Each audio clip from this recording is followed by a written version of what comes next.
ele pegou e me deu o livro de Jorge Pulitzer para ler. Puta que pariu. Para quê? Para quê? Foi a minha perdição. O livro de Jorge Pulitzer, pequenininho que eu tenho aí em casa, foi a minha perdição. À medida que eu ia ler naquele livro ali, eu ia me ateizando sozinho.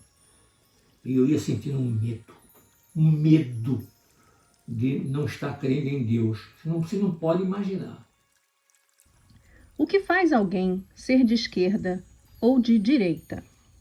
Vou repetir a pergunta com uma outra polaridade que nem sempre se casa simetricamente com essa que acabei de mencionar. O que faz alguém ser liberal ou conservador? Esqueça o aspecto econômico, estou falando de liberal ou conservador em política e sociedade.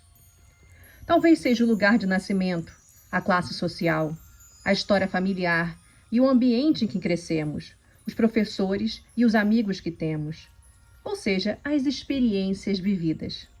Hoje, neurocientistas já dizem que há até pequenas diferenças cerebrais entre liberais e conservadores, e testes de psicologia bem simples, até mesmo o teste do cachorrinho, podem acertar com quase 100% de certeza se você é liberal ou conservador, mesmo sem escanear seu cérebro e medir a sua amígdala. Você pode ver mais sobre esse assunto nesse vídeo aqui em cima da Casa do Saber. Mas vamos esquecer liberal e conservador e vamos nos focar em esquerda e direita, porque esses dois pares de conceitos nem sempre se casam. Esquerda e direita certamente se explicam pelas suas experiências de vida e diversas influências sofridas, familiares, de amizades e escolares. Meu pai era filho de um barbeiro do exército que virou guarda noturno. Tinha um tio delegado, e a madrasta era bastante católica e preconceituosa com tudo que era diferente dela. Meu pai tinha tudo para ser um conservador, e mais à direita até, eu diria. Ele era extremamente estudioso e religioso. A madrasta também era muito religiosa. Papai acreditava em Deus piamente e se emocionava muito com os textos e as músicas religiosas. Embora um traço liberal fosse visível quando ele dizia gostar de todas as religiões, de todas as culturas e religiões, ele era uma criança, assim, ecumênica. Percebam aí um religioso liberal, diferente de um religioso conservador, uma madrasta, que só aceitava e respeitava o catolicismo. O catolicismo dela tudo, não só uma questão de preconceito de raça, mas preconceito religioso. Também. Odiava crente, né? Odiava evangélico. Eu chamava os crentes de bodes, os bodes, né? Preconceito cultural também, porque nesse córrego José Grande, onde a gente morava, numa casa mais ou menos na diagonal da nossa, tinha uma casa do senhor Joaquim, e esse senhor Joaquim tinha no seu quintal, na sua casa, que também era grande, ele tinha um Bumba Meu Boi. Ai, adorei. E ele, assim, de tempos em tempos, eu não sei precisar qual era a periodicidade. Junho. Eu não sei, eu não me recordo a periodicidade que é, mas tem uma época do ano em que quase de 15 em 15 dias o Bumba Meu Boi estava tocando com a burrinha Calu, coisa e tal, e vinha muita gente, né? E eu aprendi aquelas músicas, coisa e tal, e quando Letícia chegou e viu aquilo, eu acho que ela nunca tinha visto aquilo. Ela morava com o pai dela e a mãe dela e as irmãs e os irmãos, que eram muitos, né? Num bairro de elite em Campina Grande. Elite, quer dizer, para aquela época, elite, né? Eu não sei se vocês sabem, mas até a década de 1980 e 1990, os evangélicos eram muito mal vistos no Brasil, associados à pobreza. Faz bem pouco tempo, né? E vejam só, hoje nós caminhamos a passos largos para deixarmos de ser um país majoritariamente católico para nos tornarmos um país evangélico. Meu pai mesmo diz que Deus, para mim, era muita esperança. Esse preenchimento de paz, conforto e esperança que a religião traz é algo indelével, não se apaga. Se ele por acaso for quebrado, será transferido a outro texto sagrado. E ele foi quebrado. por alguém que não queria quebrar nada, um colega da escola, mas que pela insistência do meu pai, acabou lançando nele uma fagulha de ateísmo ou, no mínimo, de agnosticismo. O livre pensar, o livre ler e o livre pensar. Mas antes que eu mencione esse colega, voltemos à trajetória escolar do meu pai. Vocês devem lembrar que primeiro ele foi para o internato do Colégio da Jaqueira. Foram só 3 meses lá, até ele fugir daquele lugar que detestava. Depois, foi para a escolinha sem turmas definidas, do lado de casa mesmo, da dona Albertina. E depois a família da madrasta Letícia conseguiu que ele entrasse no grupo escolar Maciel Pinheiro, o primeiro que meu pai considerava verdadeiramente um colégio, com turmas separadas, várias matérias, livros didáticos, cadernos, provas, uniforme com gravatinha e etc. Depois, uma senhora, aquela do ginásio de cultura física, onde papai fora deixado para trabalhar na limpeza, vocês lembram? Ela pagou um cursinho preparatório para que ele conseguisse entrar no famoso colégio Padre Félix. Agora meu pai já deveria estar com uns 11 ou 12 anos nessa história. Tá, mas começa no Padre Félix, vai. Então conseguiu uma bolsa para você. Mas eu teria que passar num tal de exame de admissão. Esse exame de admissão, eu fiz um pequenino curso para ele, e quem me colocou neste curso foi a mãe do professor daquele ginásio de cultura física que eu havia vivido nele, que essa senhora ficava tudo mais ou menos no bairro da Boa Vista. O Colégio Padre Félix ficava na Boa Vista também. Então eu já estava fazendo esse cursito pequenininho para fazer o exame de admissão. E aí eu não me recordo se eu fiz o exame de admissão enquanto eu estava na casa dessa senhora do colégio, no ginásio de cultura física, ou se ele já me havia trazido, como eu já expliquei, de volta para a casa do papai, que ficava na rua Frederico, na Encruzilhada. E então eu passei nesse tal concurso de admissão e comecei a fazer o curso ginasial no Colégio Padre Félix, com essa tal bolsa que um amigo do pai de Letícia havia conseguido. O Colégio Padre Félix será muito importante na vida dele. E vocês vão ver por quê. Mas calma, vamos continuar só para vocês entenderem a trajetória toda. O pai de Letícia ainda conseguiu bolsa para ele no Padre Félix, ou seja, ele estudava lá de forma gratuita, porque alcançou boas notas na prova de admissão ao colégio. Vejam como, no início de qualquer vida, tudo se constrói tanto por esforço próprio, as boas notas que ele alcançou, mas também por ajudas externas, as influências do pai de Letícia. Sem a gratuidade, a família não teria como pagar essa escola. Percebam que o primeiro mérito de alguém também é influenciado pelo meio aonde se vive. Depois sim, você talvez consiga voar com suas próprias asas, mas os primeiros voos dependem tanto de você quanto de quem está por trás de você, te empurrando para a frente. O bom é quando te empurram forte, você também corre e salta alto.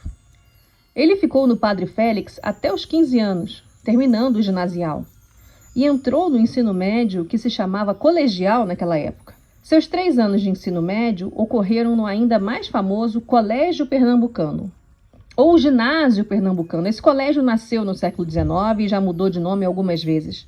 Esse sim era um colégio público de alto nível.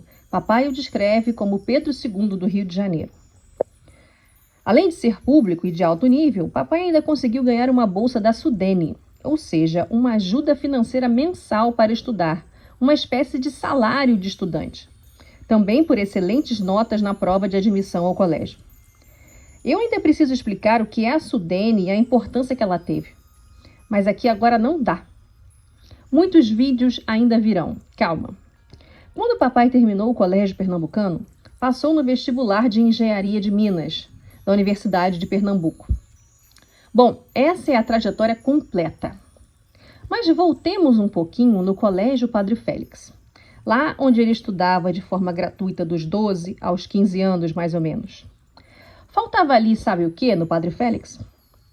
Dinheiro para papai se locomover na cidade, comprar um caderno, comprar um lanche, comprar um jornal, um livro, qualquer coisa, qualquer besteira que fosse. porque em casa seu pai e Letícia estavam tendo vários filhos. Foram 5 ao todo. A situação financeira não era fácil. Nem sonhe com uma mesada. Vocês lembram que até para a casa do córrego eles tiveram que voltar? Eu ainda vou fazer um vídeo sobre isso. Então, sem dinheiro, meu pai resolveu estudar à noite no Padre Félix, para poder trabalhar de dia. Sim, trabalhar adolescente mesmo, com 13 anos, como aprendiz. Então ele estudava de noite, muito bem. Mas é à noite que os outros colegas de turma costumam ser assim, diferentes do que ele estava acostumado. Quase sempre quem estuda à noite é porque trabalha de dia. E quando se trabalha, minha gente, tudo muda. Esses alunos conheciam mais do mundo. Alguns eram até bem mais velhos que o papai e ainda estavam terminando o ginasial. Um desses alunos mais velhos, e que também trabalhava, era Francisco Augusto Pacheco. Me esqueci de falar daquele tal Francisco Augusto Pacheco que eu estava falando antes, que eu deixei pelo meio. Aquele cara foi decisivo em minha vida, mas depois eu volto a ele. Primeiro porque ele conseguiu, ele com o Fiorina me conseguiu a coisa de emprego lá em Antônio de Melo. E depois ele com aqueles livros, né, já era um senhor, para mim já era um senhor, tinha mais do que os seus 30 anos, mas naquela época... E estudava com o pessoal de 13. E estudava com o estudado mesmo, mas nos que estudavam à noite, já eram mais na faixa do Francisco do que na minha. Eu era um garotinho na noite, entendeu? Buliçoso, muito inquieto, inteligente, né? Dava aula para eles, né? E esse Francisco exerceu uma influência muito grande em minha vida. Por quê? Primeiro porque esse Augusto Pacheco, ele ia assistir aulas vestido de paletó, gravata, né? Por quê? Enfim, ele era gerente importante, o dono de uma firma, uma coisa importante assim. Mesmo assim, estava terminando a escola? Tava. E eles sempre levavam um livro envolto numa capa ornada de couro, bem bonita e trabalhada. E eu achava aquilo muito bonito, né? Aquele senhor, né, era o único que via assim, né? Aí ele tinha um outro rapaz, também alto já, assim como ele, na mesma idade, na mesma faixa de idade, que também estudava lá, que era o Bonafina. E logo, como é que se diz, passaram a gostar de mim. E eu então olhava para aquele livro, aí uma vez eu pedi para ele com cerimonioso, né? Disse, eu posso ler isso? Claro, óbvio. Ele disse, é um livro de filosofia, Schopenhauer. Schopenhauer. Depois é que eu aprendi como é que se dizia isso, como é que ele lia isso. Schopenhauer e tentando que terminar a escola. Exatamente. Isso parece gente infiltrada do partido, inclusive. Não era, mas tinha tudo para ser. Tinha tudo.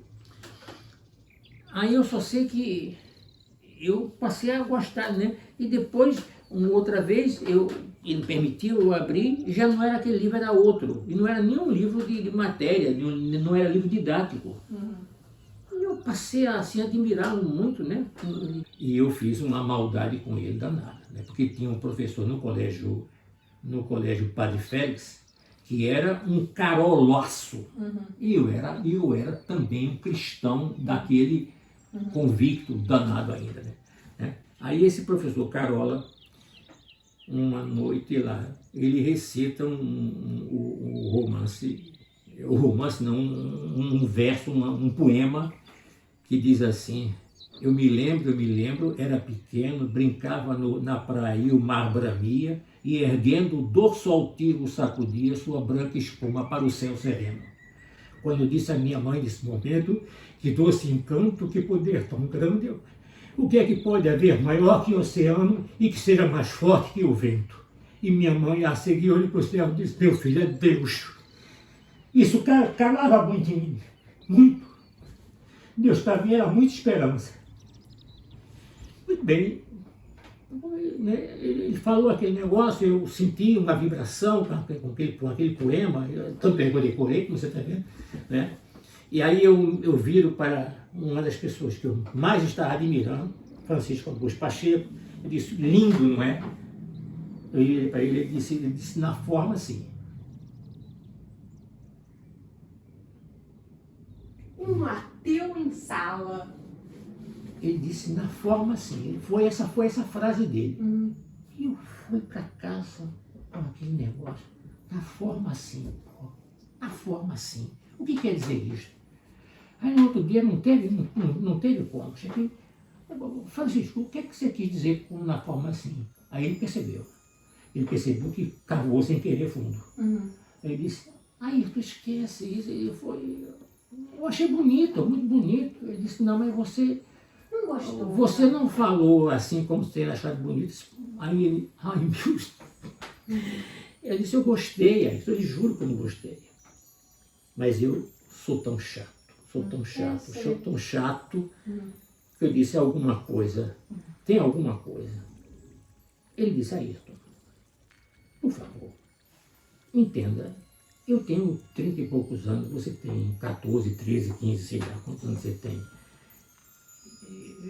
Me entenda, veja, olha a situação, quer dizer, me entenda, eu não posso estar sendo entendido aqui, posso ser chamado como um desencaminhador, uma coisa assim. Eu disse, mas peraí, quem resolve isso sou eu. Eu disse, não é só você, Ayrton, eu também, sim. Eu só sei que eu disse, tá bom, eu vou lhe deixar em paz. Mas eu de vez em quando olhava para a cara dele e ele via o sofrimento meu. Aí ele disse, eu digo, me empreste um desses livros para que eu leia. Ele disse, mas aí você mesmo disse que tentou ler e não conseguiu. Tá, me empreste um outro que eu consiga. Aí ele pegou, me deu um filósofo qualquer. Eu fui ler e não entendi nada. Aí depois de ler algumas dezenas de páginas, devolvi para ele, tal como você disse, realmente eu não entendi nada. Ele disse, tá vendo, quer dizer, cada coisa tem o seu momento, Ayrton, tal, e assim paternalmente comigo, sabe? Deixa eu entrar. Oi, meu amor. Paternalmente. Dormir com você? Você já quer dormir, amor? Sim, meu pai chegou, então tem que dormir com você. Você Tá espera certo. só mais 5 minutinhos. Sim. Aí eu sei então ele pegou, com o tempo ele pegou, disse que pediu a mim para que eu tivesse, enfim, até que ele não resistindo a mais, ele pegou, me deu o livro de Jorge Pulitzer para ler. Puta que pariu, para quê? Para quê? Foi a minha perdição. O livro de Jorge Pulitzer, um pequenininho que eu tinha em casa, foi a minha perdição. À medida que eu ia ler naquele livro ali, eu ia me ateizando sozinho. E eu ia sentindo um medo de não estar crendo em Deus. Você não pode imaginar, né? Eu morria, eu tinha tanto medo, muito medo mesmo. E eu ia para os lugares assim bem longe, chorava. Até que um dia eu fui falar com o Padre Tabosa, uma besta, uma cavalgadura. Eu perguntei, padre, eu estou tendo umas dificuldades de continuar crendo. Ele disse, por quê? Quem foi que andou fazendo com ele? Eu disse, não houve nada, não houve ninguém. Houve sim, constatou. Eu posso chamar a polícia. Eu disse, não tem nada de polícia, não tem nada de ninguém. Eu comecei a ler uns livros que eu vi. Onde? Eu estava numa livraria, peguei uns livros, comecei a ler. Perigo! Livraria é um perigo. Aí ele pegou, disse que eu não entrasse mais nesse lugar, não fosse procurar mais ler esse livro, eu recolhesse a Deus, custava aquele negócio. Aí piorou, porque eu senti que o cara não tinha Argumento, não tinha substância. Eu digo, puta que pariu. Aí eu cheguei e confessei para o Francisco, eu estou vivendo uma crise. Eu disse, eu quis evitar isso, eu fiz tudo para evitar. Mas esse cara foi decisivo, porque foi a primeira minha admiração, depois a aproximação, depois o contato fraternal, sabe? Coisa que nunca uma pessoa mais velha do que eu me tratou daquele jeito. Era o pai que eu queria ter. entendeu? E era um cara que estava sempre com um livrinho, aquele livrinho, que não era um livro didático, tal, né? E foi quando então ele me esclareceu porque que essa questão de forma e conteúdo, ele me explicou, entendeu? Aí ele disse para mim, finalmente, quando eu perguntei diretamente, ele disse, realmente, eu não creio. Isso me doeu ainda estava doído, entendeu? Aí dali para frente, eu me ateizei sozinho. Aí eu disse para eles que eu passei do turno da manhã para o turno da noite, porque eu estava à procura de emprego. E quem arrumou emprego para mim foram eles, os dois, o Bonafini e o Francisco Pacheco. Você foi contínuo, não foi? Foi office boy, como chamava-se na época, né? Mas o pessoal, o povo lá não chamava contínuo, o povo da fábrica chamava contínuo. E era onde que você trabalhava contínuo? Na Praça Sérgio Loreto, no centro, perto do centro da cidade. Mas do que? Era aqui? Era a empresa Otton Lynch Bezerra de Mello. Esse Otton Lynch fora, no caso, um irlandês ou escocês, que viera para no caso, Recife, né? E casou-se com uma rica moça de uma família do Recife, né? E era da família Bezerra de Mello. Então esse Otton Lynch, né? Casaram-se com essa tal senhora e geraram uma família grande, bonita, tal, e ele era muito rico, tal, então eles tinham duas ou três fábricas têxteis no Recife. A maior fábrica têxtil do Recife chamava-se Fábrica da Macaxeira, que ficava no bairro da Macaxeira, que era um bairro vizinho de Casa Amarela. Depois de uma grande greve nessa fábrica, tem muitas histórias. Aí eu só sei que eu dizendo para ele que eu estava precisando de um emprego, que eu queria ter algum dinheirinho, custava um pouco. Aí foi muito prontamente que eles arrumaram para que eu fosse contínuo, para que eu fosse office boy de Otton Bezerra de Mello. E aí era o contínuo do escritório da firma Otton Lynch Bezerra de Mello, que cuidava não somente da administração das três fábricas têxteis que eles tinham lá, uma outra fábrica têxtil que eles tinham no estado do Rio de Janeiro, do antigo estado do Rio de Janeiro, e tinha hotelarias, tinha hotéis parados pelo Rio, tinha hotéis Otton, dele, era um conglomerado, era uma riqueza danada, entendeu? E logo eu fui colocado para ser o contínuo, quer dizer, o office boy dos três diretores da organização Otton Bezerra de Mello, Otton Lynch Bezerra de Mello. Alberto, Roberto e Renato. E os três ficavam assim, num salão amplo, muito grande, com grandes mesas, assim, grandes birôs, como a gente chamava, e eu ficava assim, logo na porta de entrada, tinha uma divisória de vidro grande, um vidro daquele fosco, etc. Eu ficava ali, e quando eles queriam chamar-me, eles tocavam na campainha assim, eu entrava e atendia, geralmente eles pediam café, eu pedia que eu fosse chamar tal fulano, que nessa parte do segundo andar desse lugar, ficava muitos empregados de escritório, geralmente datilógrafas, e eu fazia inúmeros trabalhos ali. Era um contínuo, mas era um contínuo que entregava também cartas, e levava essas cartas num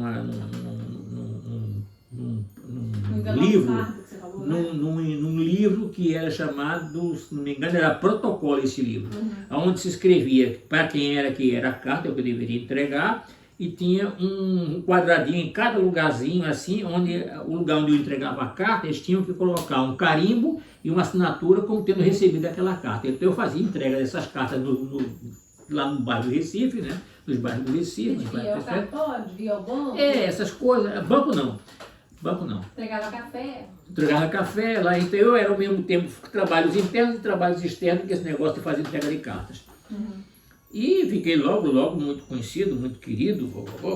Né? Ah, sim.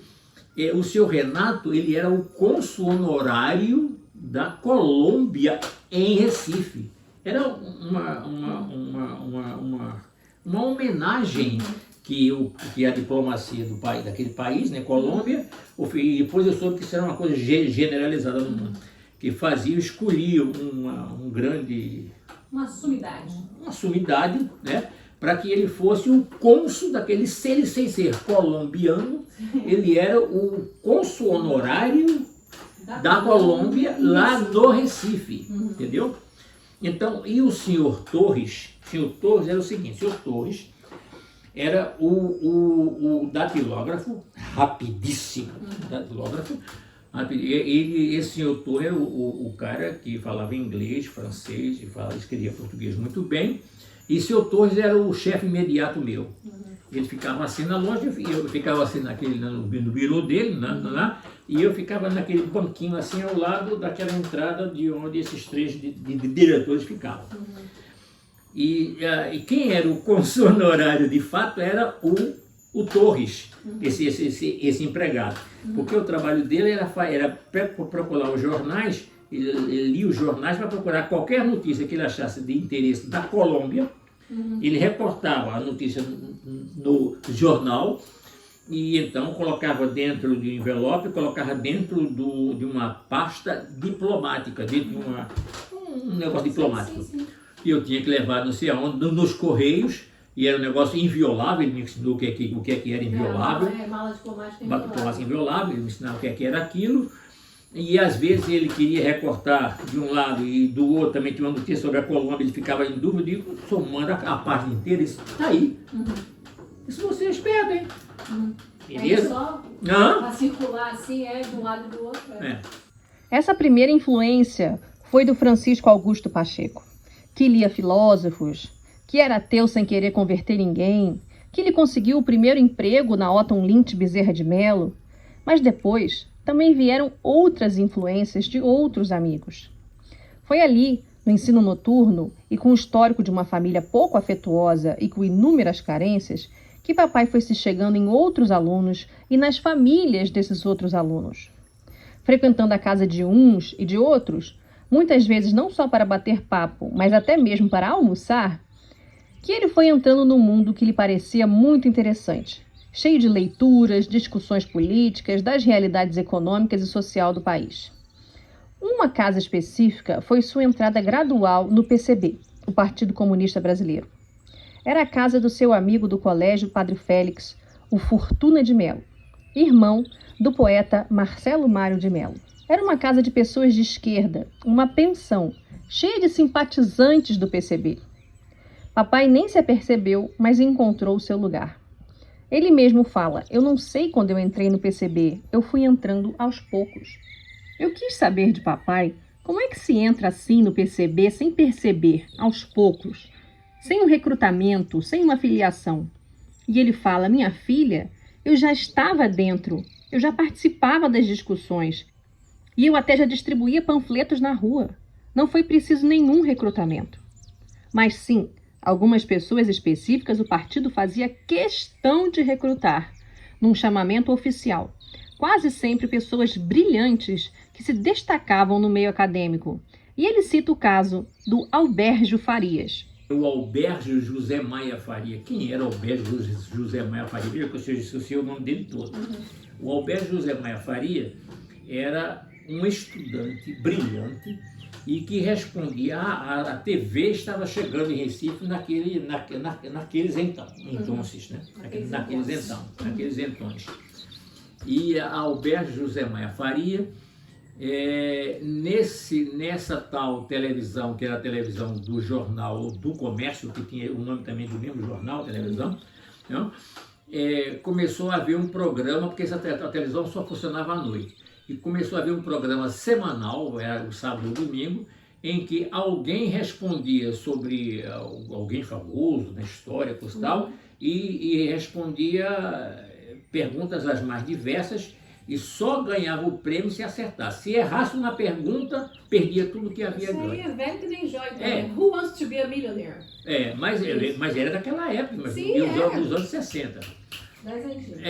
Eu só sei que o Albert José Maia Faria, ele foi responder sobre Castro Alves.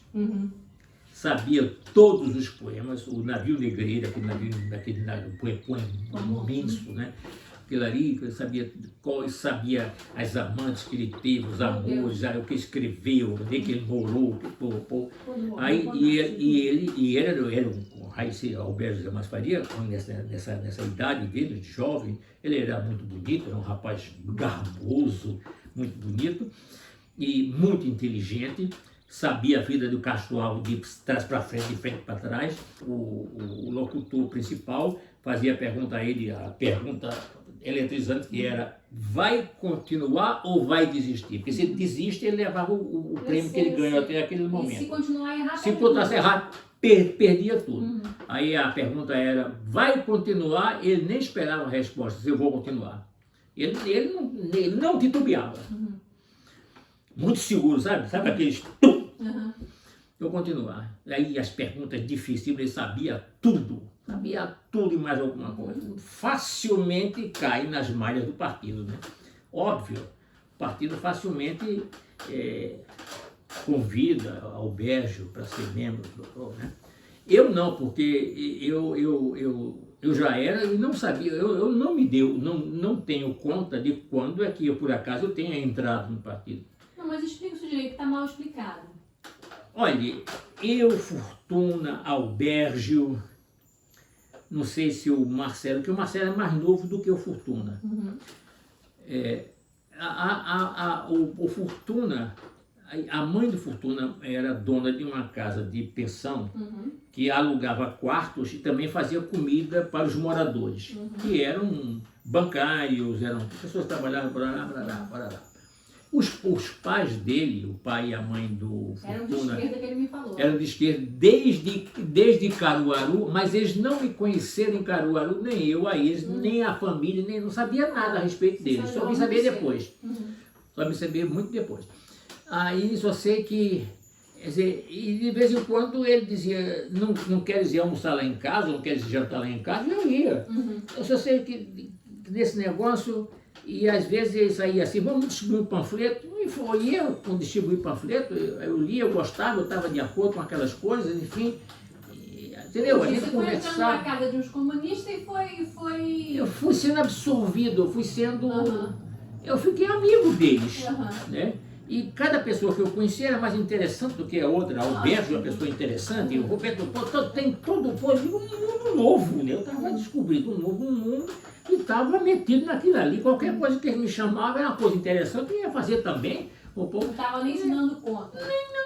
Olha, levou anos para até ficha cair de que aquilo ali era uma organização de partido comunista. Eu não sabia mesmo. Você estava lá almoçando, né? Eu estava almoçando, às vezes, não era sempre que eu pegava a boia deles, não. Mas eu estava lá também almoçando. E você diria, então, que você começou a fazer coisas para o partido sem nem perceber? 13, 14 ou 15 anos? Não, 13. Eu só sei que foram no primeiro. Foi à noite, foi no Padre Félix à noite. Foi no Padre Félix à noite, quando eu me junto com Fortuna. E Fortuna também não sabia muita matemática, eu ia ensinar ele, ensinava na casa dele. Inclusive, matemática era o meio de eu entrar em tudo, outra coisa. Era a sua chave de acesso. Era a minha chave de acesso a tudo era matemática. E ensinava, eu tinha o dom de ensinar bem, quem tem, né? O dom de ensinar bem, pronto, aí danou-se. Inclusive ao próprio Francisco Augusto Pacheco, que era aquela pessoa que trabalhava e tal, e que arrumaram rapidamente uma colocação como office boy em Otton Bezerra de Mello, que eu estou falando, né? E aí o cônsul honorário que foi, realmente o cônsul que batia a máquina, que mandava, que colocava as coisas, era o senhor Torres, e eu, como contendo dos diretores principais, era auxiliar do senhor Torres, e fazia aquela coisa, ficava curioso. Você era cônsul também. Você era vice-cônsul. Eu era tudo, eu me metia em tudo, eu fazia tudo. Eu tinha uma disposição danada, o menino elétrico falava, não parava de falar o tempo todo. A minha professora de francês dizia: cala a boca, desgraçado. É por isso que tu és gago, porque se Deus não põe esse freio. E como é que se entra no Partido Comunista Brasileiro? Como é que é isso? Alguém te leva? Primeiro eles dão literatura, eles iam dando o jornal do partido, taratata. Mas para se filiar, assim, como é que era? Me chamaram para uma reunião. No partido eu fui, aí fiquei filiado. Entendi. Se você vai na reunião, você já está afiliado, né? Até porque era bom não ter documentação, né? É bom não ter um caderninho de nomes, né? O partido não era legal, né? Era coisa clandestina, né? Entendi. Agora, como eu conheci a Ayrton? Meu irmão era do ginásio do Colégio Padre Félix, curso noturno. O seu irmão mais velho. Meu irmão. Uhum. Foi ele que recrutou Ayrton. Uhum. Ele montou uma base no Colégio Padre Padre Félix, Félix. onde Ayrton estudava. Uhum. E também, eu posso passar o contato para Alberto Maia de Farias, o poeta. Uhum. Era da base do Colégio Padre Félix.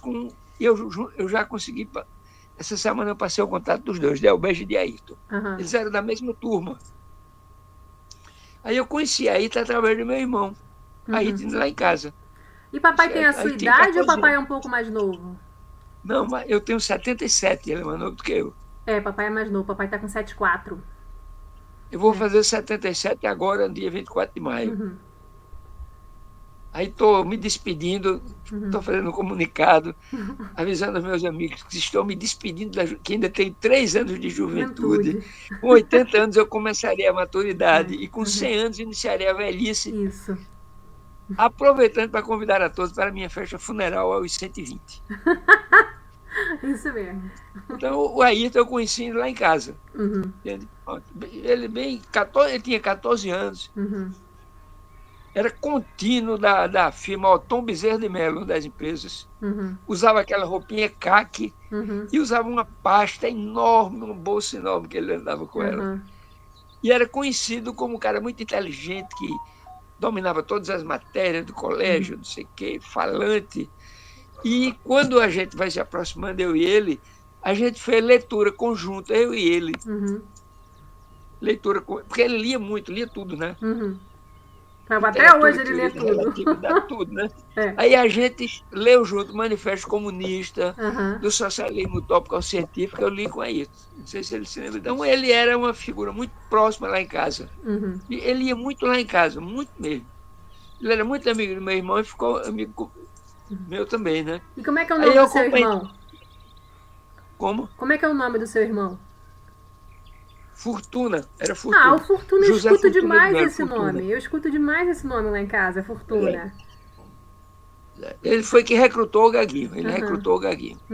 Lá no Colégio Padre Félix. O Gaguinho era da base do Colégio Padre Félix.